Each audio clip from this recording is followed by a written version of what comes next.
Welcome to the Whole Athlete Podcast, where we focus on discussing topics to help you become a fat burner, optimize health, and improve performance in life and sports. Transform the whole you from the inside out with the holistic method. Let's dive in. Here's your host, Debbie Potts.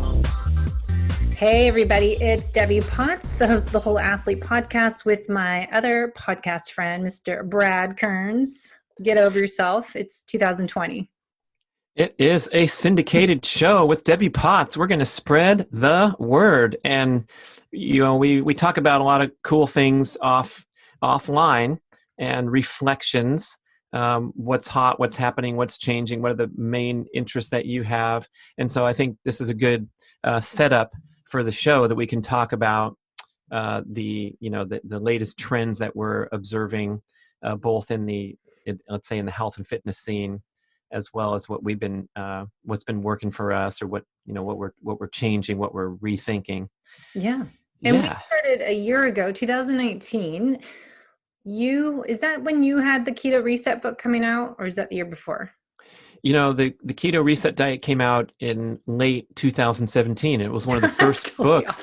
I know. Well, no, I mean, 18 was kind of when it started to kick into gear. But it's so funny because it seems like a long time ago that keto started to emerge and explode, basically. And I think it's still going strong. But we've kind of refined the message and the perspective quite a bit since the first emergence of this incredible health and fitness tool of going ketogenic and getting the brain benefits and the disease protection benefits, and of course the weight loss benefits. And now, Carnivore has emerged as a really compelling force with a lot of interesting insights and reflections that have caused me to modify my diet accordingly. And so, yeah, I mean, we just continue marching forward. But I think I'm also getting stung and frustrated by the controversy among health enthusiasts when it comes to diet, and even on certain training deals, but mostly the diet thing. Mm-hmm. And now there's a popular documentary out there that everyone's telling me I need to watch. You really should check this out because these athletes are being fueled by plants, and they're the greatest athletes. And it gets frustrating when you have propaganda dispensed, where people are arguing their point or presenting a thing with a clear angle and a clear bias. And so, I don't want to be accused of that, but I'm sure I do have a bias because I know what's worked for me and what some respected research and respected authorities are saying. And so we all have to make our own choices. But one thing that we really need to get back to as a group, if you're interested in living a healthy life, is you got to try things out for yourself and make a responsible conclusion based on personal experience, rather than sitting at a family dinner table during the holidays and starting to get into what can easily turn into a negative conversation when we have all the all the psychology attached to our belief systems and where we stand on the big question of diet. And oh my gosh, enough already. So I think we got to get to that common ground where if you're interested in preserving your health and living a long, healthy life, you got to get rid of the junk food and don't talk about anything else until we get rid of processed foods out of the diet. We can all agree on that. I think we can all agree now that fasting really could be considered the centerpiece or the foundation of healthy living. And your ability to fast, to get by without a regular steady stream of ingested calories into your mouth from regularly scheduled meals is a huge thing. And it could be a lifesaver in many cases when we look at these disease patterns that are so prominent today. The metabolic syndrome directly associated with excess insulin production in the diet from eating too much food too frequently. So if we can just back up 10 steps, whether or not I'm in big agreement with everything that was presented on the new vegan documentary or not, or whether I'm this extreme carnivore enthusiast who people are going to disparage right out of the gate, the main point is, can you skip a meal and still feel healthy and energetic? And so that's what we want to work toward too, is this metabolic flexibility, which is the starting point of Mark Sisson and my new book, Keto for Life, which just came out. Here we are early in 2020. And it's kind of taking that that ketogenic, that metabolic flexibility concept, and extending it into all areas of life so you can have longevity and also health span, a long life that has a high quality throughout the duration. You take a breath, breathe. That's one of the things we talked about on mitochondria health, breathing. So I'm just going to go through first, start with the top 10 things I thought were kind of really popular this year. So you mentioned most of them, but infrared sauna, mitochondria function, just is something starting to evolve a little bit. Cold thermogenesis. So you did a lot of that. Was this last year when you're doing your freezer, doing that every day? Or was that year before? I am all in on that every day. I think it's great. I'm writing a book on the topic now of cold thermogenesis and cold therapy and how to get into it in a responsible manner that's non-intimidating, because I think everyone's first reaction when they see my video on YouTube of me plunging into a chest freezer, Brad Kearns, chest freezer, cold therapy, whatever it's titled, they think, wow, that's crazy. And it kind of is crazy if you just walked into my backyard and put your hand into the tub of water. It was at 35 this morning. I spent 6 minutes in there, which is one of my longer ones because I was actually timing it, wondering how long I stay in there. So I probably stay in there 4 to 5 minutes, but today it was 6 minutes in 35-degree water to start my morning. And it was a freezing cold morning with, thick fog here in Sacramento. So it wasn't quite sunny, warm post-workout in Phoenix in the summer. It was kind of a different experience to get in there. But the health benefits are enormous. And I think there's a lot of science supporting that. You can see a great article I wrote on Ben Greenfield's site about cold exposure and also rewarming with exercise afterwards. So that's a big one on the list. And I think it's getting more and more popular. And another thing I should, before we move on, I know you're going to run through these topics quickly, but when we're talking about this cold therapy, making this a habit, one of the fringe benefits, I think, is that it improves my focus and discipline throughout the day in all other areas of life, and also stress resilience to all other forms of stress I face in daily life. Because if I can get my body into a chest freezer. Tony Robbins calls it my mind telling my body what to do. He's a big cold plunge enthusiast as well. He has custom cold pools set up at all 7 of his luxury homes across the world. So telling my body what to do and doing something that is, generally speaking, unpleasant to plunge into the 35-degree water. But if I can do that as a habit, then I can, become good at habit forming on so many other different levels. Hopefully it's going to carry over into, some of my goals are to manage my constant connection to email when I'm trying to complete a focused peak performance cognitive task and things like that, where we get pulled away. We have our portable devices that are constantly with us and have the constant propensity for distraction and tail spinning away from our highest expression of our talents and meeting our daily objectives. Well, that is, cold thermogenesis, I think, is a big part of when I'm studying mitochondria function, because I think more and more research is coming out, and I'm doing a 3-part series on my podcast about mitochondria function to improve your performance and longevity, but also fat loss and get more just the chronic stress issue, how it's related to mitochondria function. But ways to improve your mitochondria are all we talk about: keto, intermittent fasting, the cold thermogenesis, and infrared sauna. And the red light therapy, near infrared therapy, I think it's another one too. Yeah, I'm having a lot of fun with the Juve light. Just gotten connected with those guys in recent times after using I had a less expensive handheld device that I bought on Amazon. I've been using it for 2 years. What brand? Can you say? Yeah, the Pulsaderm. So okay. I would put that, for all you listeners that want details, I would put that down my pants and have the light on for 10 minutes as a way to stimulate testosterone production. And it sounds goofy, but there's plenty of science and research that red light therapy has a lot of benefits for cellular energy production and elimination of waste products in the cells. It improves mitochondrial function and ATP production. So it's no joke. It's no extreme, strange thing where you're, putting a halo on your head and thinking that you're, the badass health practitioner.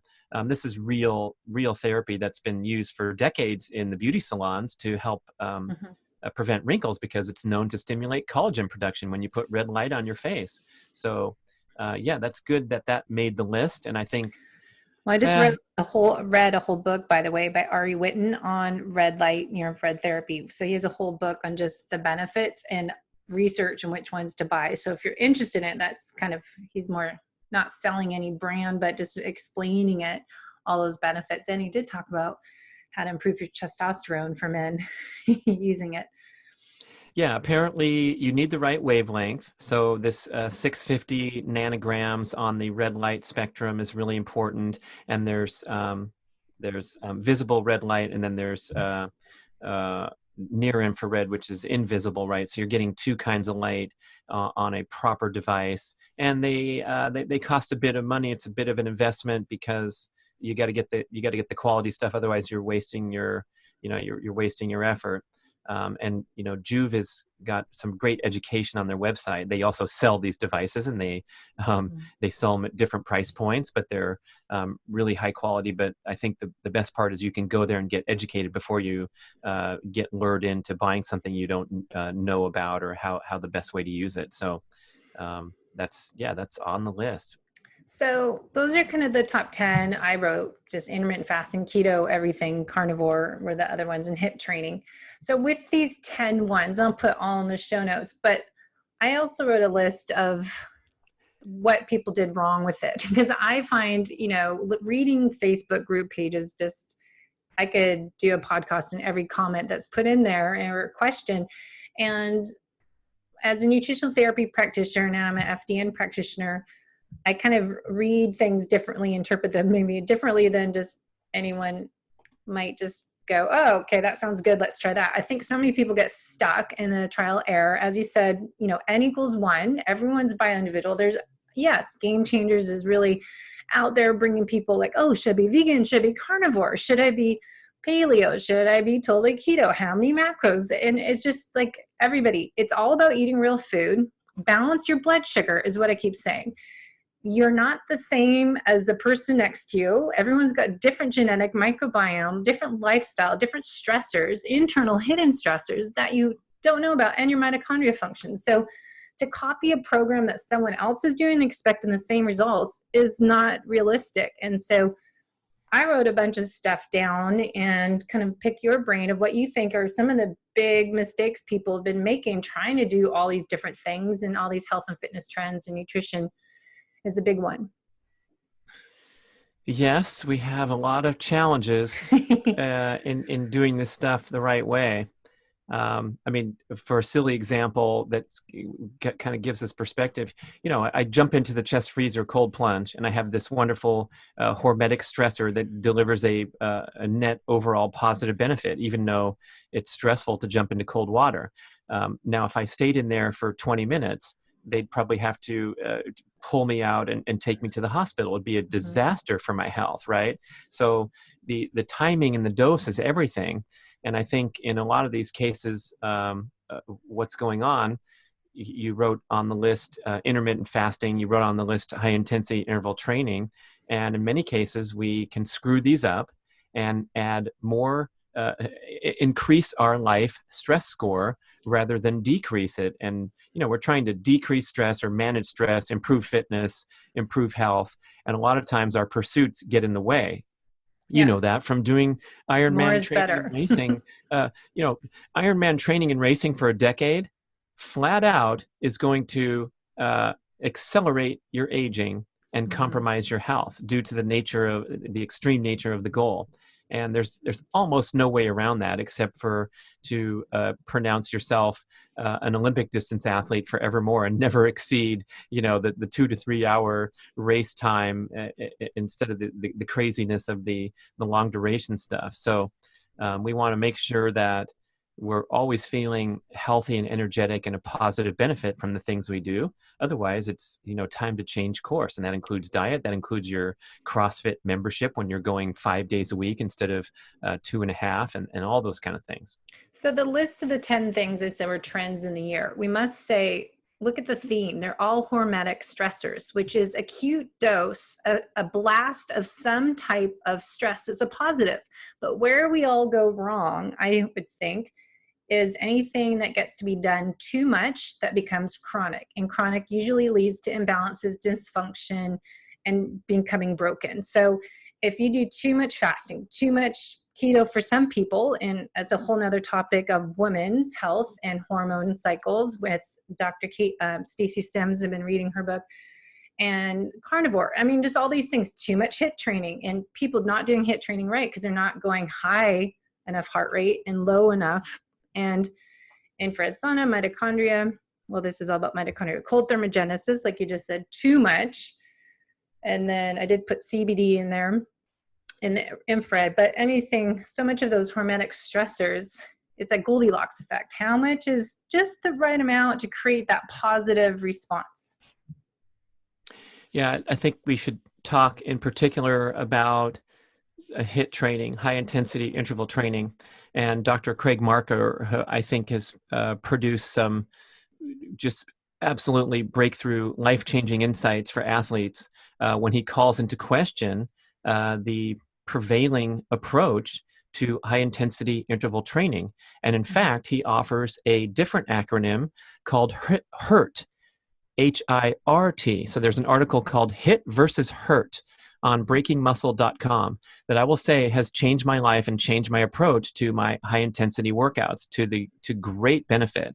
And the basic concept, HIRT stands for high-intensity repeat training. So you have high-intensity interval training, high-intensity repeat training, and then the compare and contrast. And when we're talking about an interval workout, generally what we're doing is we're trying to sustain a particular output over and over again with probably not enough rest. For example, when I was a triathlete, my go-to running workout was 6 times 3 minutes at anaerobic threshold with 30-second jog in between the 3-minute bursts. So the sixth one, trying to maintain that anaerobic threshold output was pretty tough. It was tougher than the first one. And when I finished doing such a workout with that minimal rest period and that high performance every time at the 3-minute surge, I was pretty tired. In fact, I was tired for a few days afterward where I just have to jog and recover from this awesome session. We do the similar thing on the bike where we'd go in these intervals or hill repeats where you're going over and over again. And the goal is to simulate the race experience, of course.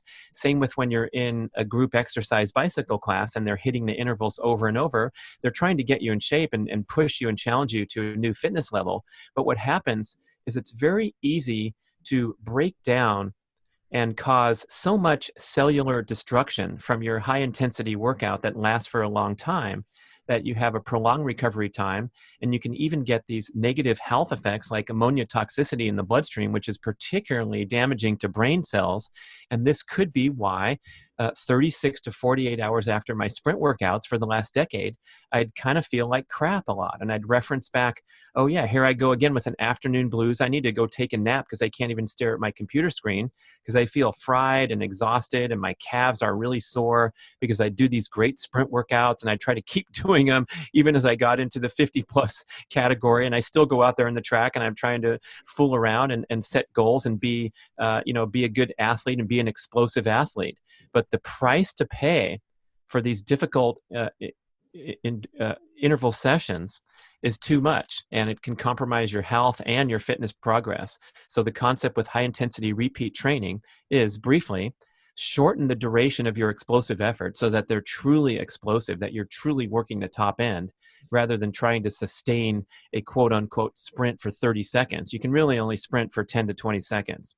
And then you start to engage in this tremendous cellular destruction to fuel the energy needs for maximum output for going up above 20 seconds. So you have shorter duration sprints.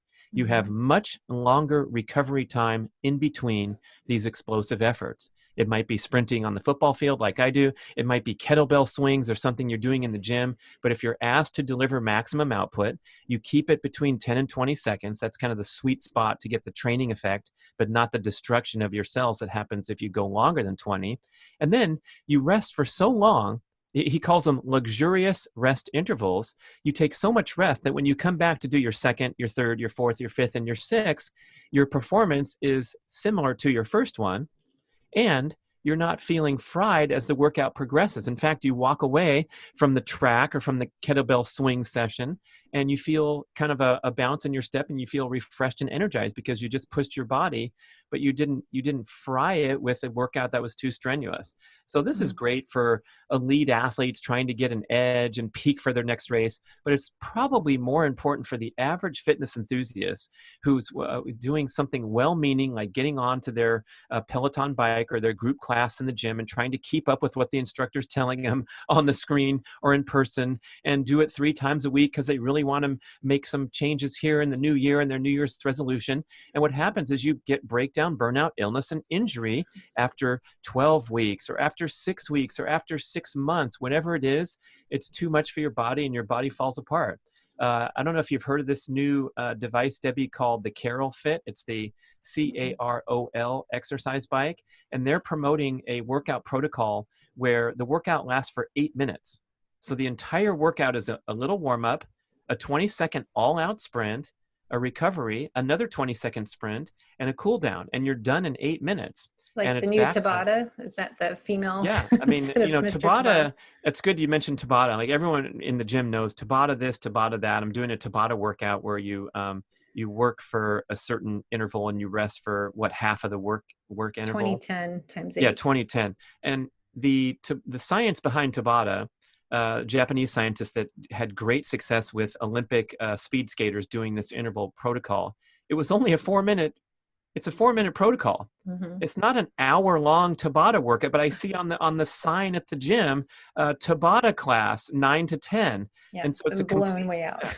It's a bastardization of the training concept. And so when you get to these really short duration explosive efforts, you have minimal burnout or recovery time and maximum fitness gains. So that's hitting that one on the list to kind of rethink what HIIT means and perhaps entertain this new concept of high intensity repeat training. Repeat meaning that you're doing the same performance level over and over with no decline, no regression in performance due to accumulative fatigue.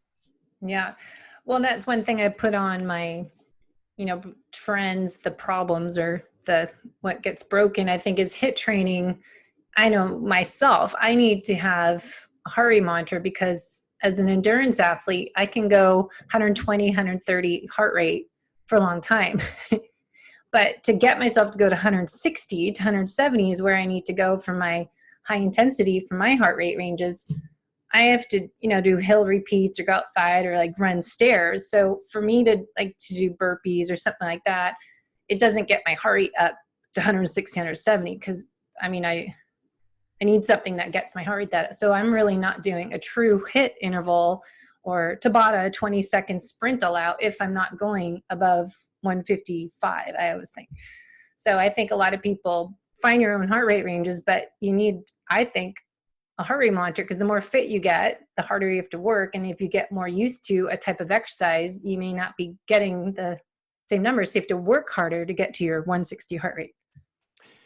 Good point. Yeah, I think a lot of exercisers just shy away from the maximum explosive output. And I guess it's just not part of the culture or something where they don't even know how to push their bodies all the way hard because they're so used to doing these kind of middle zone workouts where, they can last for 30 minutes doing whatever the instructor's saying on the bike. But when they're asked to sprint for 12 seconds straight out, they're not even giving maximum output. They're afraid of it or their body's not conditioned to it. So if the listener could take one quick insight away is that it's very, very beneficial to health and fitness to strive for a maximum explosive effort that can last for as little as 10 seconds. Mhm. And you will get more fitness benefit from that. Science backs this up tremendously. There's hundreds of studies showing that a little bit of maximum intensity training will deliver phenomenal fitness benefits, and even body composition breakthroughs, where it's hard to imagine that, let's say, a sprint workout where you're doing 12 seconds and you're doing 6 repeats of that with a lot of rest in between. So you're only working hard for a minute and change, can affect your body composition over hours and hours. But that's exactly what happens is your body upregulates fat burning, upregulates calorie burning, just because of the stimulus of a very, very short sprint workout. In contrast, when you go and do an hour-long spin class where your heart rate's bouncing all over the place, way above your aerobic limit, and up to the 160 for a little bit, and a lot of 140, and then back to 120, and then back to 170, and you're burning a lot of calories, you're doing all the things we thought were, promoting fitness, but they're going to promote an increase in appetite and a decrease in metabolic activity in the ensuing hours. This is called the compensation theory, that the great study with the Hadza in Tanzania revealed that we have this kind of maximum limit of our daily caloric energy expenditure. So if you go out and bust out an awesome workout at the 6 a.m. spin class in the gym, you're going to be that gal or that guy that parks at the closer spot and walks a little slower into Costco and lingers around and watches TV for 3 episodes instead of 1 that you intended to, because you're going to feel more lazy and your body's going to do compensatory activity to slow down your metabolic rate because the workout was too stressful in the morning. Mm-hmm.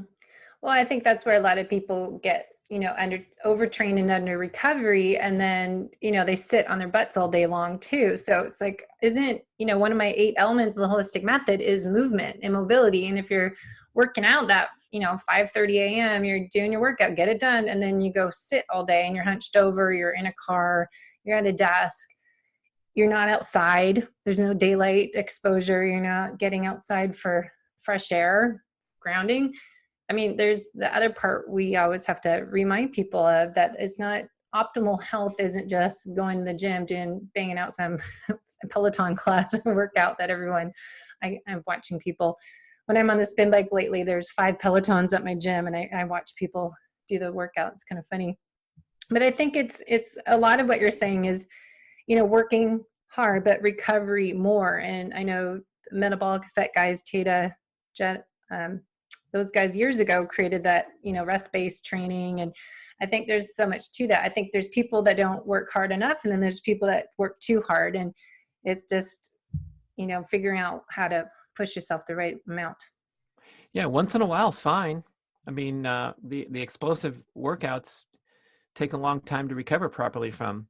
But now I think we're zeroing in on the, the future of fitness, and the way to get best results is to increase that daily movement component. And I'm really big on these miniature workouts or micro workouts, where instead of making this big production where I get in my car and drive to the gym and look for a close parking spot, of course, and go in, and whether I'm meeting with a trainer or doing a class at a certain time or trying to go through the machines myself, instead, I have in my house the most awesome and incredibly inexpensive fitness experience that will rival. I will throw down on anybody if they come over, and I'll put them to work with just the little stuff that's hanging around my house. So I have a pull-up bar, I have the stretch cords, the surgical tubing with the handles, I have a hexagonal deadlift bar in the backyard, and a bench machine and a kettlebell. And if I want, for 20 minutes, I can have an incredibly beneficial and high intensity workout that I only need to do, once or twice a week to kind of frame this excellent, fitness program. But the micro workouts, which have really benefited me and made my actual workouts better, are things like going into my closet where the pull-up bar is and doing 1 set, and then getting the stapler that I wanted and going back to work, or going outside to throw the garbage away because I have to go through the side door to get to the garbage can, and there's my hexagonal deadlift bar. So I will frequently just do a single set of 6 reps, put the bar down, and go about my daily business. And when you can accumulate these little bouts of explosive effort, even if you're sitting in your cubicle with no implements around, you can do 20 deep squats all the way down, ass to grass, as Michael Stember says. And that is a fantastic workout that when you get to 12, 13, 14, you're going to be burning. I don't care who you are. 20 deep squats is a pretty awesome effort. And if you add these up, we just started 2020 when we're recording this, and we talk in 2021, and we add up how many times did you go throw the garbage away and do one set of deadlifts. I'm going to calculate it out and report that I lifted an extra 700,000 pounds in the year 2020 promoting my fitness, or I did this many pull-up repetitions over the course of a year without even talking about or thinking about or writing in my log that I did an actual workout. It's just trying to live an active, movement, fitness-oriented lifestyle with these micro workouts. Yeah, that's so when you're walking through your house, it doesn't look like you're not really sloppy and leaving your toys out in the middle of the room. They're there on purpose. So you walk by and you have to pick them up or do a ball slam or do a wall ball, then do a squat. And so you have your own obstacle course in your house. Love it. Love it. Yeah. The performance course. And Yeah. then, the Carol bike, I was never a big stationary bike person. I mean, I would rather go out in the drizzle and practice my handling on slick roads Yes. for the next race than sit on a bike. But when you stare at this thing in my living room and you realize when you log in and do all your techie stuff, which I'm not a big fan of either, but once I get on that thing, it's an 8-minute commitment. It's not an hour, like whatever the Peloton classes are. Maybe they're 30 minutes, 60 minutes. I don't know. And, that's a good brand. And I love what they're doing with them too. But we have these intimidation factors that we need to respect and realize that just getting over to the gym in a car, a lot of times we are too busy or we're just disinclined to go through the whole thing.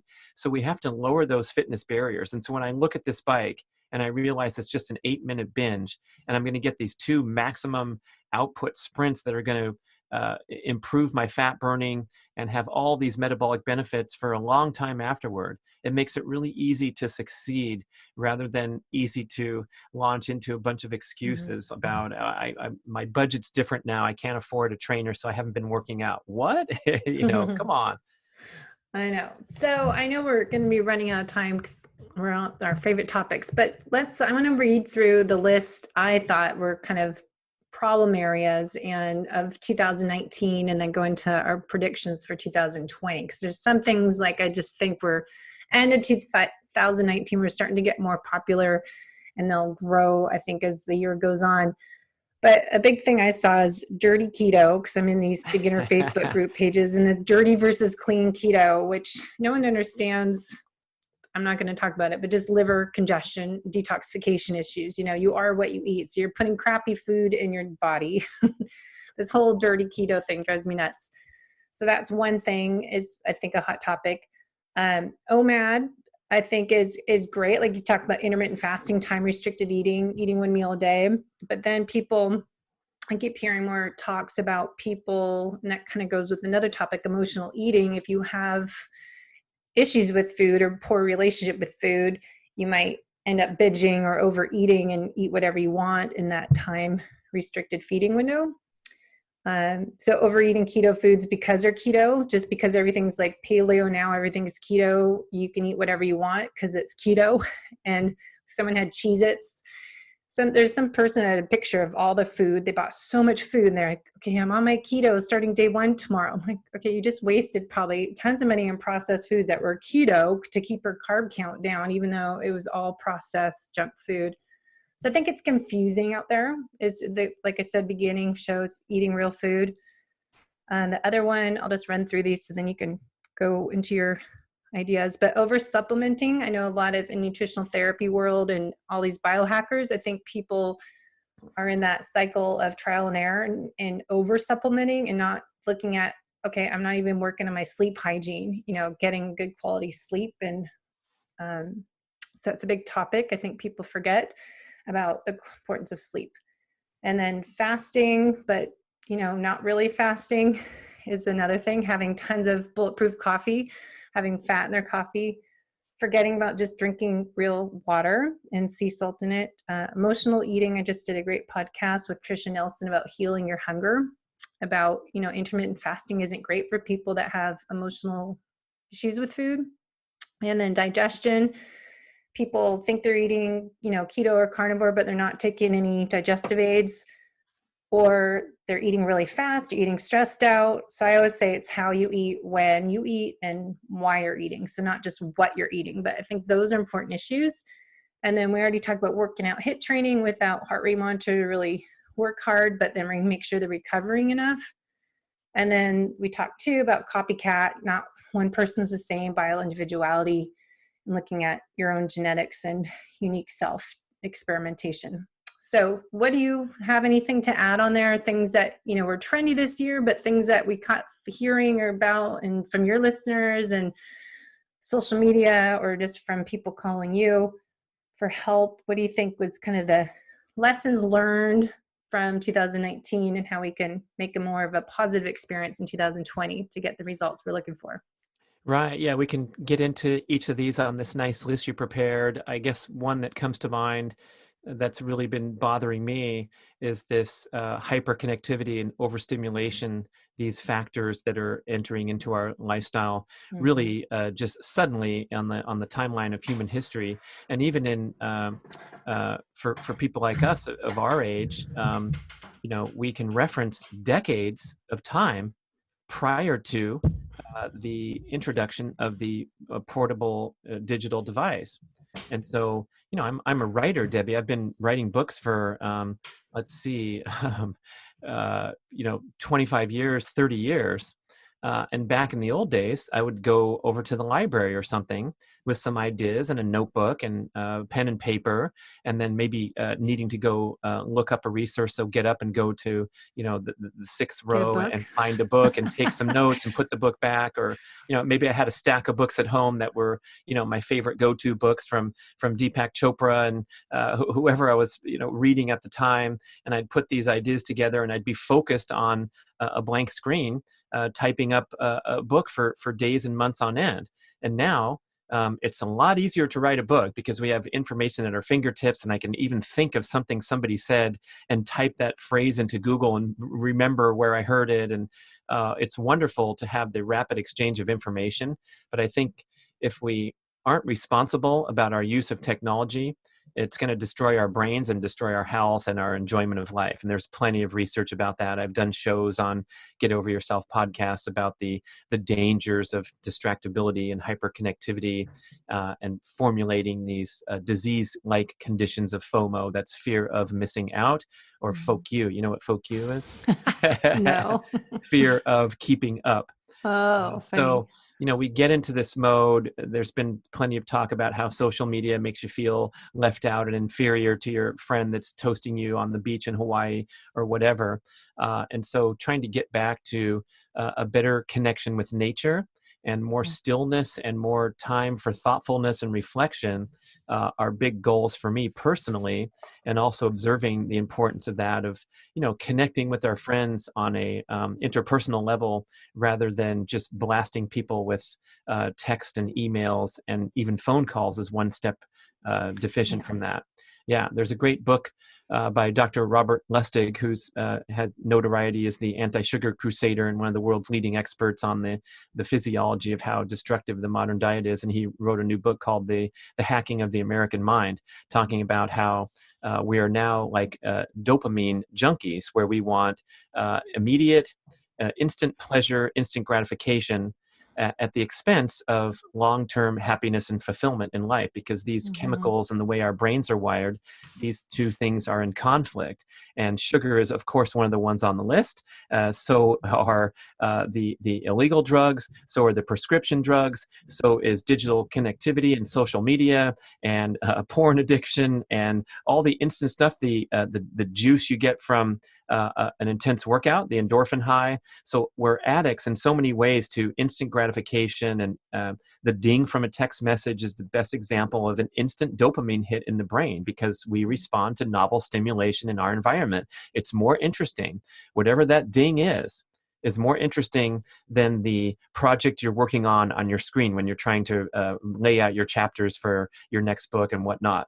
So we have to withstand this assault of too much information and too much connectivity. And that includes diet and exercise advice and commentary that we're getting from podcasts, books, and whatever else. So I'm trying to simplify things. And you have the number 10 on your list is that trying to copy others instead of kind of formulating your own plan. So I encourage everyone to kind of find their own voice and, be open and willing to think critically. So, not to attack someone on the other side, because I'm saying, we're better off being open-minded. But a lot of times when I hear people arguing really strongly for something like the awesome new documentary that puts once and for all, it puts to bed once and for all the dispute, and it's clear that a plant-based diet is the end all and everything else is stupid. The stronger these, dogmatic statements come out, the more you have to sit back and go, wait a second.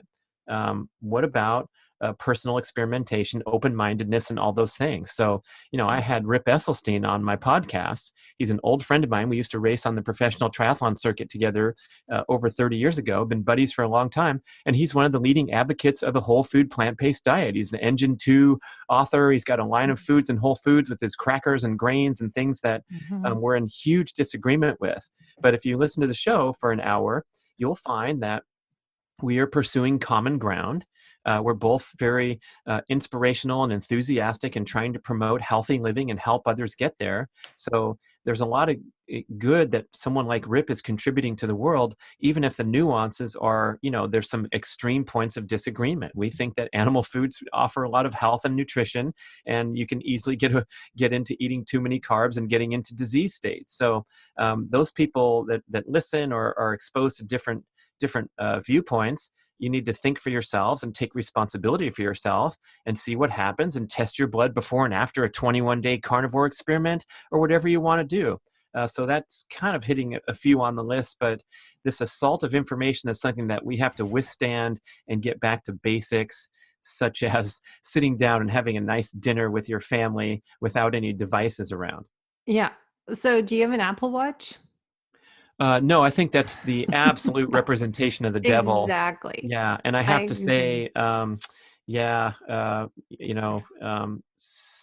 it's... I think that's part of the problem, though. People are needing to get to connect with themselves, with their friends and their family. And I've said this for years. And in my book, Life is Not a Race, talked about these chronic external stressors, the way we live our life, and just going, and just having this constant connection to emails, text, social media, and now the iPhone watch, the Apple Watch, is just making it even worse. And I must tell everyone, my phone does not beep. It doesn't have any alerts. It doesn't tell me when someone says something on Instagram, Facebook, any social media, my emails. I have to click the button to see if someone messaged me. So, it is possible to say disable. You don't need all those notifications and alerts. They're complete distractions, and they're that constant squirrel. And if you're having a conversation with someone, you're in a meeting, or for me, personal training them or a coaching session, and they have that dang watch on, I lose them. And you can watch people and see how distracted they get. And if you think that's not damaging the programming of your brain when you have that constant distraction, and what's going to happen to our future. That's what I think, kind of looking at what you're saying, the new trends in the new year, and what I was saying in Outside Magazine even said, getting outside, doing nothing, turning off your phone when you get home, turn it off after 7 p.m., go outside for a walk without your phone, and just go back to nature, as you're saying. Yeah, I think there's going to be some career trends of the future that are really going to be growing. Technology careers are going to take over from all the labor and the old economy. But I think I'm envisioning like a great career path in the future is going to be someone who's like an outdoor hiking guide or something where they just meet people in the park and teach them to go look at the plants and maybe tell them which plants is which, and how to hike to the top of the hill and do some stretches on top, like a personal trainer / life coach person. I think that's going to be a huge growth area, because as we get more and more tech savvy, you're in the Seattle area where Amazon is literally taking over the world with their commerce and being the world's largest retailer. It's just going to possibly grow and grow and grow to take over to where everything's automated and robotized, and the drone drops off your package an hour after you order it on Amazon. And so we're going to have an incredible need to recover what it's like to be human, and need expert helpers. That's why I think the industry that you're in, and the health coaches that I get to meet through the Primal Health Coach program, and the work that I'm doing, I think is going to become more and more important and valuable, because people are going to become more affluent and have all the free time and the resources they need to get in shape. They just won't even know how to do it because they're too busy programming computers to have the drones deliver the shit to your house. Yeah, that's why I'm so excited. I'm truly excited to move on from the last decade and move to 2020 more personally as a health coach, and focus on nutritional therapy and FDN being a health detective, and be able to help put pieces of the puzzle together to figure out, all right, why don't you feel great, and how to be the best self, your best self this year. And I think so many people just blame the aging process and think this is the new normal. It's like, no, there's solutions, and a lot of it is lifestyle habits. And that's why you have to be committed. If I'm coaching someone, as I said before, 9 out of 10, you have to do the work to change your lifestyle habits. So you don't think you're going to take 20 different supplements to fix yourself, your mitochondria, and to burn fat and to work on improving your workout sessions. You have to work on the sleep. You have to get outside. No one can make you do this but yourself. So I think the lifestyle part of it, and working on nutrition and finding what works best for you, but just to get your whole body systems working at optimal level, is something we need to be looking at more, because you can do the nutrition plan that makes you feel good and energized, but do you have leaky gut? Do you have parasite infections? Do you have chronic life stress? And I was listening to this great webinar today, just briefly say, because I want to do a whole podcast on this, but mindset and just negativity, how that is an external stressor. So people like put down themselves after a race, and just that positive mindset, how we need to look at that. So there's just so much to be really look at improving your performance, longevity in life. It's not just, working out 2-3 hours or whatever it is for you, but maybe taking a different approach in 2020. I keep saying I'm focused more on the aging process. I'm more about longevity. And as you are working on your cold thermogenesis and sharing that information with others in books and your podcast, and really getting that information out there. So we're trying to create an impact in our world of people listen and want to learn this stuff, but then it's applying it to their own life and experimenting, because not what works for you. I'm not going to jump in a freezer for 6 minutes myself, but I can sit in my infrared sauna and enjoy myself. So it's just, listening and taking those things and applying them to your own life and experimenting what makes you feel good, what makes you happy, and be excited to live every day and live each day to the fullest. Well said, Debbie Potts. Thank you. Love it. You were hitting here and there. We were hitting some of the things on your list.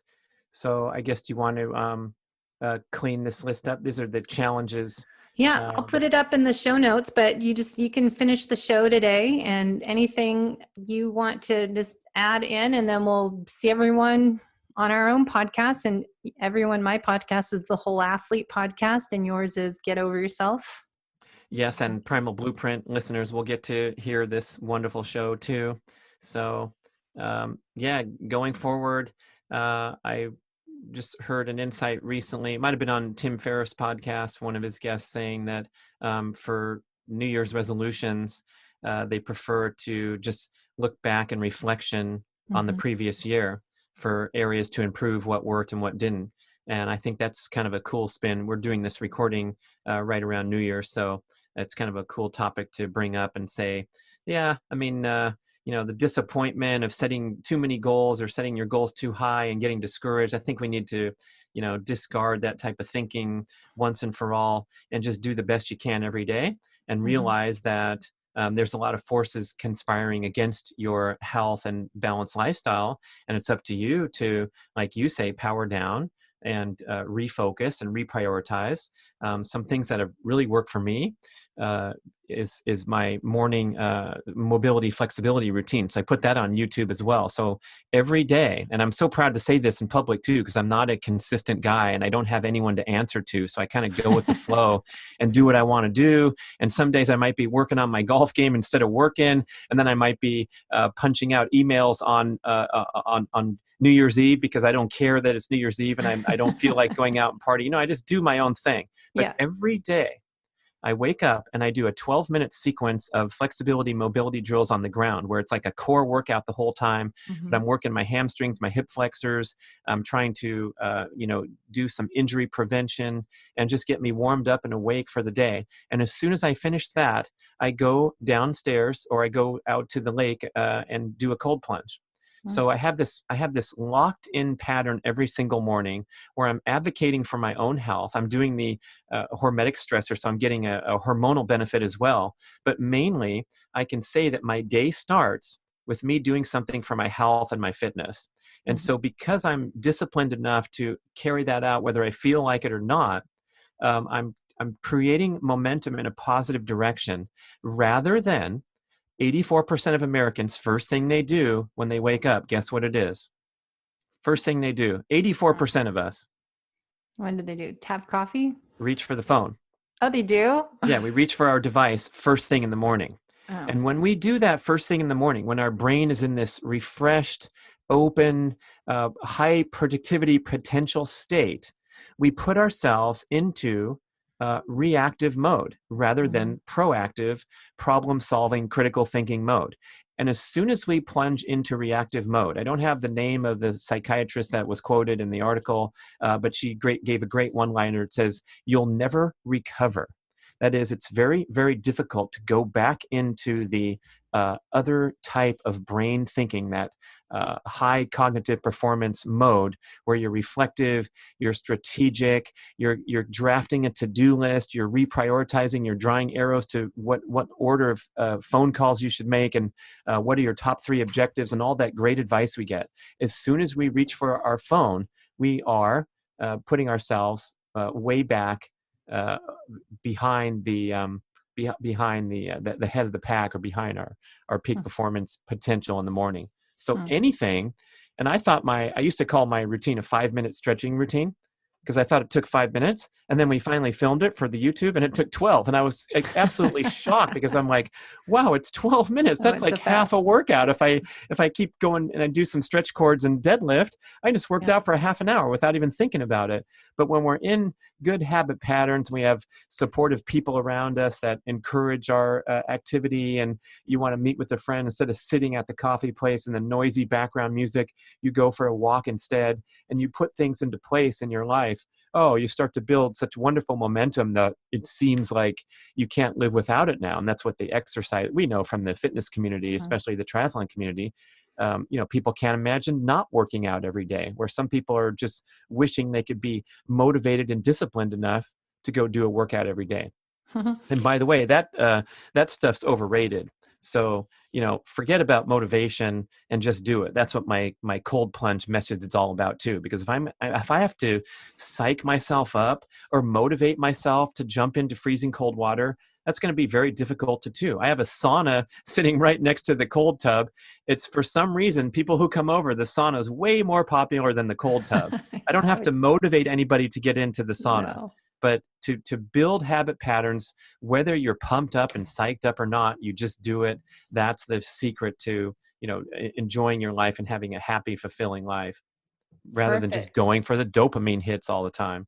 Well, that's a great way to end the show today for our first health podcast of 2020. And hopefully you guys could take some notes and tips from this and apply it to your own life and experiment, see what works best for you. So Happy New Year. And thanks for coming on and joining in the podcast with me today, Brad Kearns. Thank you, Debbie Potts, our syndicated podcast. Enjoy it, everybody.